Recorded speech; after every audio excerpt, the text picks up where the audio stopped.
So class, today we will try and finish off this topic. Okay, there are only two things left.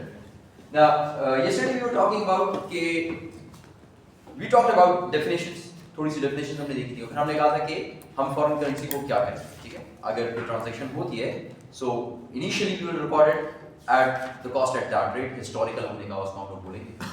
फिर उसके बाद at the reporting date और at the date of settlement, या settlement आपकी हो जाएगी या नहीं होगी. अगर settlement होगी, so we'll look at the date, the rate on that particular date, कि उस दिन क्या रेट है, उसका स्पॉट क्या है उस दिन, ठीक, या मार्केट उसका रेट क्या है. फिर उसके बाद हम लोगों ने कहा कि हम लोग अगर सेटलमेंट नहीं होती तो फिर हम लोग क्या करेंगे. Then we talked about two things, monetary non monetary items, ठीक है, ये सारी बातें. अब अगर in such cases if some gain और लॉस अराइजेस, तो हमने कहा था उसको स्टेटमेंट ऑफ प्रॉफिट और लॉस में लेके जाएंगे, ठीक. अब मैंने कल क्वेश्चन पूछा सर किस जगह पर लेके जाएंगे, तो हमने कहा because it arises from your operations, तो हम लोग उसको ऑपरेटिंग इनकम या ऑपरेटिंग लॉसेस या ऑपरेटिंग एक्सपेंस में लेकर जाएंगे, ठीक है.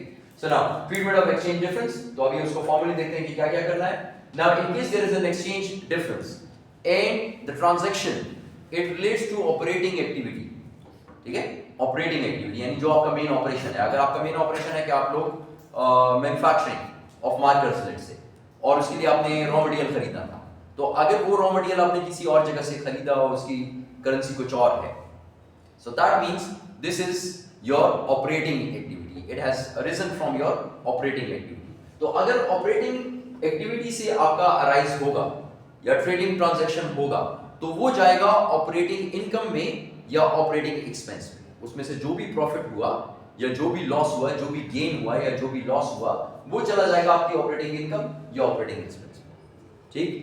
अब अगर आप एक और काम, कोई और काम करते हैं, आप बनाते हैं वही मार्कर से, लेकिन आपने कोई चीज खरीद ली या कोई ऐसी चीज है जो कि which does not relate to your main operations, आपका मेन ऑपरेशन नहीं है, और वहां पर आपका कोई ना कोई करेंसी एक्सचेंज का डिफरेंस आ गया, तो फिर it relates to non trading transaction, ठीक है. आपकी ट्रेडिंग ट्रांजैक्शन नहीं है, जो चीजें आप खरीदते बेचते हैं वो ट्रांजैक्शन नहीं है. तो अगर वो ट्रांजैक्शन नहीं है, तो उससे जो आपके पास गेन या लॉस ऑन फॉरेन एक्सचेंज आएगा, फॉरेन करेंसी आएगा, तो वो जाएगा disclose with in interest receivable and similar income of finance cost. तो फिर इसका मतलब ये है कि वो आपकी फाइनेंस कॉस्ट है, ठीक है, वो आपकी फाइनेंस कॉस्ट है. इंटरेस्ट रिसीवेबल तो उसको मत बोलिएगा, ठीक, लेकिन you can call it as a finance cost. तो आप उसको फाइनेंस कॉस्ट का जो सेक्शन है या फाइनेंशियल इनकम जो है या कॉस्ट या इनकम, उस जगह पर आप लोग उसको लिखते हैं, ठीक है. ये बात क्लियर हो गई. ये बात हमने कल की थी, लेकिन आज हम लोग इसको फॉर्मली डिस्कस करेंगे, ठीक है. जाए आगे. So let's do this question. Now ABC company has a year end of 31st December 2021 and uses the dollar as its functional currency. functional currency हम लोगों ने कहा था जो कि करेंसी जिसमें आपको सारे फंक्शंस आप लोग परफॉर्म कर रहे होते हैं, आपकी जो करेंसी है वो ये है. Okay, so your currency over here is dollar. On 25th October 2021, ABC company buys goods from a Swedish supplier. So now this is the other company जिससे आप लोग खरीद रहे हैं for Swedish krona 286,000. 286,000 का आप लोगों ने ये चीजें खरीदी in krona. Okay, so krona में ये हो गया आपका. Now rate of exchange on 25th October is $1 equals 11.16 krona. ये है आपका 25th October को जब आपने buy किया. Okay. आपका ईयर एंड है 31st December. On 16 November the rate is this 10.87. Rate नीचे हो गया थोड़ा, आपका फायदा है इसमें, ठीक. And over here it goes to 11.02 for $1. तीन डिफरेंट किस्म के रेट्स आ गए. ये आपकी 31st December जो है आपका क्लोजिंग, ठीक है. तो यहाँ पे अगर अनसेटल होगा तो फिर ये वाला रेट इस्तेमाल करेंगे, ठीक. अगर आपने पेमेंट की किसी दिन तो उस दिन वाला रेट लिखेंगे, लेट्स से जिस भी दिन पेमेंट. और जब आप रिकॉर्ड करेंगे इनिशियल, तो इनिशियल हम लोगों ने कहा था हिस्टोरिक, इनिशियल यहां पे. Okay, let's start. Required show the accounting treatment for the above transactions if party a payment of 286,000 krona is made on 16 November 2021. So now you've made the payment on 16 November. Okay, so how would you treat it? सबसे पहले आप ये बताएं, जब आप लोग ये खरीदा आपने 25th अक्टूबर को, तो आप लोग क्या एंट्री करेंगे? What will be the entry on 25th October? Ji, 25th October class. You've bought goods from Swedish supplier. Ji, Swedish supplier से आपने goods लिए, आप लोग क्या एंट्री करेंगे? आप purchases डेबिट करेंगे, okay? And payables credit, okay? योग्य डेबिट, योग्य credit. Amount class. 25th October. This is the rate now. ठीक? और आपने कितनी चीजें खरीदी? 26,000 की. So how would you calculate?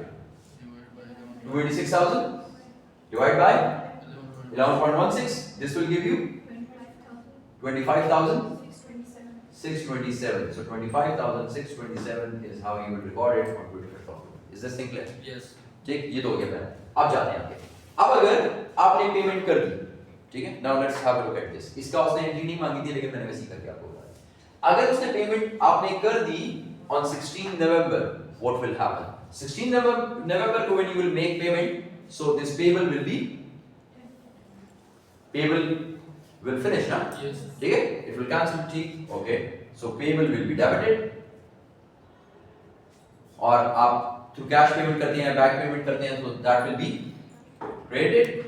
Okay. Amount. अब आपने उसको पेमेंट कितनी करनी है? 286,000 की. लेकिन आज का एक्सचेंज रेट क्या है? 10.87. So what is the amount? 10.87. Okay, so the amount is 26,310. ठीक, ये पैसे आ जाएंगे. लेकिन जो आपने पेमेंट्स रिकॉर्ड किए थे वो कितने रिकॉर्ड किए थे? 25,627. ठीक है, लेकिन आपने पेमेंट उसको ज्यादा दी क्योंकि रेट चेंज हो गया. ओके, जब रेट चेंज हो गया आपने पेमेंट ज्यादा दी, so that means this is a sort of हाँ, उसने कहा इंटरेस्ट भी इसको बोल सकते हैं, लेकिन मैंने आपसे कहा था कि इंटरेस्ट इसको मत बोले, फाइनेंस कॉस्ट. अच्छा, एक बात हफीज, एक चीज, इंटरेस्ट आप कब बोलेंगे? जब इंटरेस्ट आप कब बोलेंगे? जब क्या हो? Non trade. ठीक है, ये क्या चीज है? ये आपने क्या चीज है? परचेजेस ना. ठीक है, so what's it? Trading activity. Yes, so that means कि ये ट्रेडिंग एक्टिविटी है, तो फिर आपको क्या करना पड़ेगा? It will go to your operating income और योर ऑपरेटिंग एक्सपेंस. ठीक है, ऑपरेटिंग इनकम या ऑपरेटिंग एक्सपेंस में जाएगा. ओके, अब ये इनकम हुआ या लॉस हुआ? लॉस हुआ. कितने का होगा? 684. और ये आपने इन दोनों का बैलेंस लिया. ठीक है, आप देख लेंगे डेबिट साइड पे आ रहा है, क्रेडिट साइड पे आ रहा है. If it's on the credit side, it is a sort of an income. If it is on the debit side, it is a sort of an expense, and it will go to your statement of profit or loss. और किस चीज पर जाएगा? Operating income. So you can call it as loss on foreign exchange या foreign currency transaction, whatever you want to call it. ठीक है, जो भी आप इसको लेना चाहते हैं. मैंने foreign exchange लिख दिया. Foreign currency transaction करते ज़्यादा अच्छा. Clear है class? Clear? Let's move on. Okay, non-monetary items.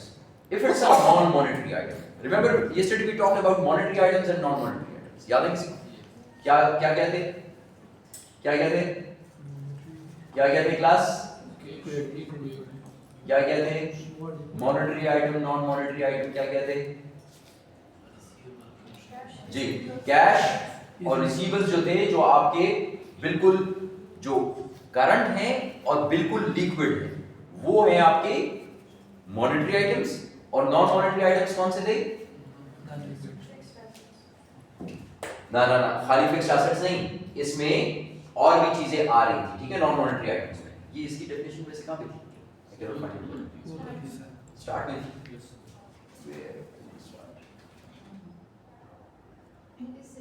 इससे भी स्टार्ट में.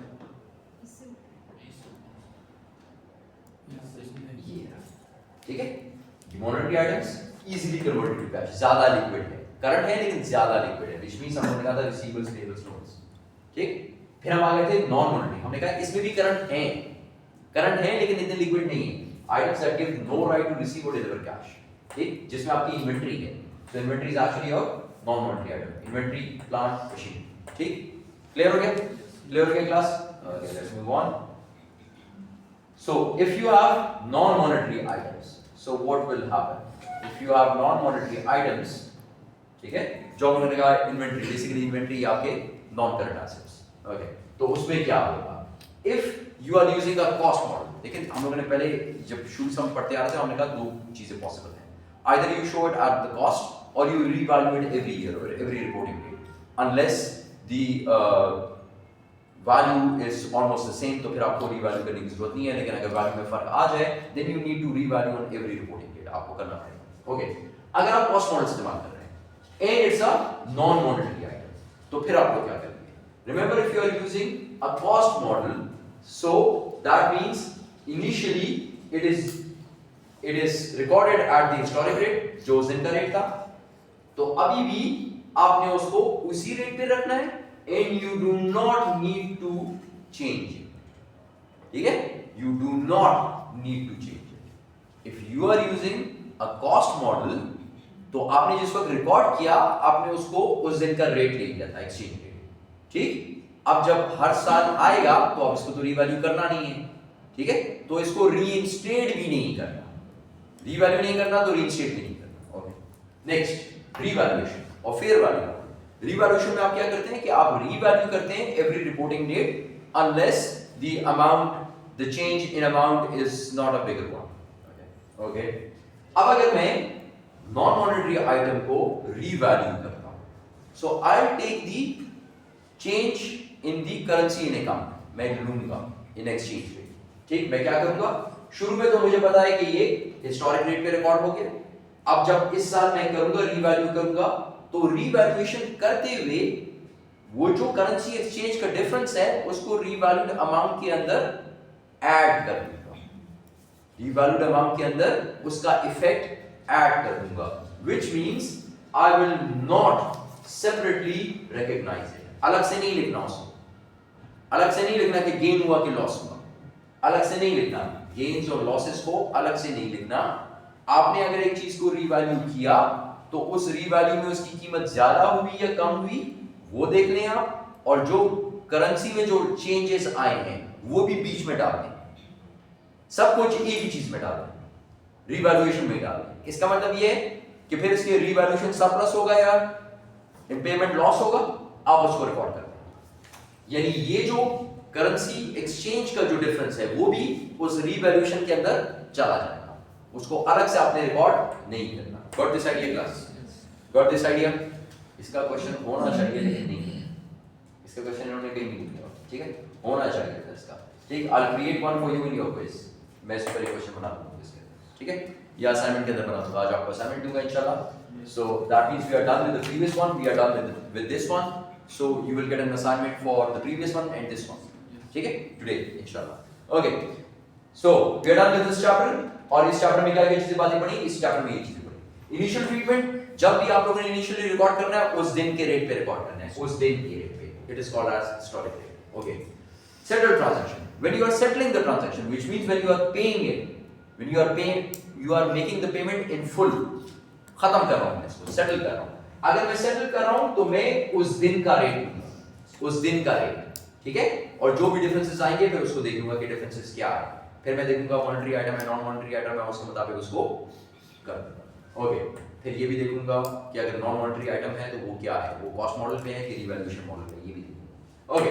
अनसेटल्ड ट्रांजैक्शन, जो चीजें सेटल नहीं हुई, थोड़ी पेमेंट कर दी थोड़ी नहीं की, या अगले महीने करूंगा, इस महीने में मेरी रिपोर्टिंग डेट आ गई, ठीक, what to do now over here, if it's a monetary item, so they should be retranslated at closing date, आज के उस दिन रिपोर्टिंग डेट के दिन जो रेट है उसको लूंगा, ठीक है, retranslated। नॉन मॉनेटरी आइटम है, remains translated at historic rate, उसी रेट पे होगा जो हिस्टोरिक रेट पे है जब मैंने उसको लिखा था, ठीक है। तो ये दोनों चीजों में फर्क आ गया। एक्सचेंज गेन और लॉस, हम लोगों ने कहा कि if there is an exchange gain or loss, it will go to your statement of profit or loss, उधर चला जाएगा, ठीक। Unless movement in fair value recorded in equity, अगर ये equity में रिकॉर्ड होता है तो फिर उसका exchange of gain or loss भी equity में ही जाएगा। So this is all about this chapter.